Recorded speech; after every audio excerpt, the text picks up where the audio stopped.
আমাদের আত্মীয় স্বজন বা রিলেটিভ এবং প্রতিবেশী বিশেষ করে কথাবার্তা বোঝায় যে আমাদের বাড়ির একটা সুশান্তি মিলে থাকে আর কি, কোনো ঝামেলা না হয় বা ঝগড়াঝাটি না হয়। কিন্তু কাজ কাম তার উল্টোটাই করে। সবসময় দেখবেন যে অন্যদের কথা আপনার কাছে এসে বলে এবং আপনার কথা অন্যের কাছে যেয়ে বলে, এবং টাইম নেই টাইমে যখন তখন আপনাদের বাড়ি এসে গল্প করবে। আর এই গল্প বা অতিরিক্ত কথা কিন্তু বাড়িতে ঝামেলা আরো বাড়ায়, পরিবারের ভিতরে অনেক গন্ডগোল বাড়ায়। আপনার নিজের ঘরে ঝামেলা করে দিয়ে যাবে, আপনি বুঝতেই পারবেন না।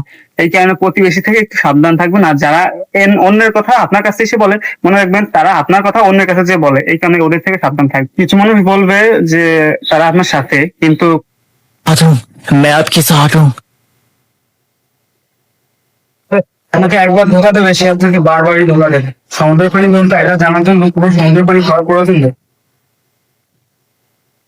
ভিডিও বানানোর জন্য টপিক খোঁজা লাগে না, টপিক নিজেই এসে বলে আমি এসেছি, তুমি আমাকে নিয়ে ভিডিও বানাও। আমি কাজ থেকে বাসায় এসেছি, এসে দেখি পাশে একজন দুইজন মহিলা চিল্লাচ্ছে।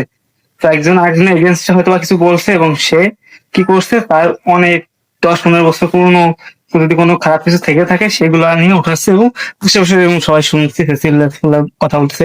এই কারণে আমি প্রায় বলি যে অতিরিক্ত কথা বলা দরকার নেই, প্রয়োজনীয় কথা বলা উচিত না, কারোর সম্পর্কে একটু বিশেষ করে কথা বলা উচিত না, অন্য সম্পর্কে ভাবারও দরকার নেই। কারণ প্রয়োজন নেই, যেটা যেটা প্রয়োজন নেই সেটা আমরা করবো কেন?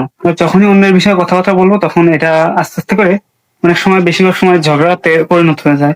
তো আর একজনের কথা আরেকজনের কাছে বললে এটা আরো বেশি মারাত্মক ভয়ঙ্কর হয়ে যায়। তখন যখন যদি ঝগড়া হয়ে যায়, তখন আপনার যদি কোনো গোপন কিছু সেটা আনে, তখন সে সেটা প্রেজেন্ট করে দেবে সবার সামনে, এতে আরো সমস্যা বাড়বে।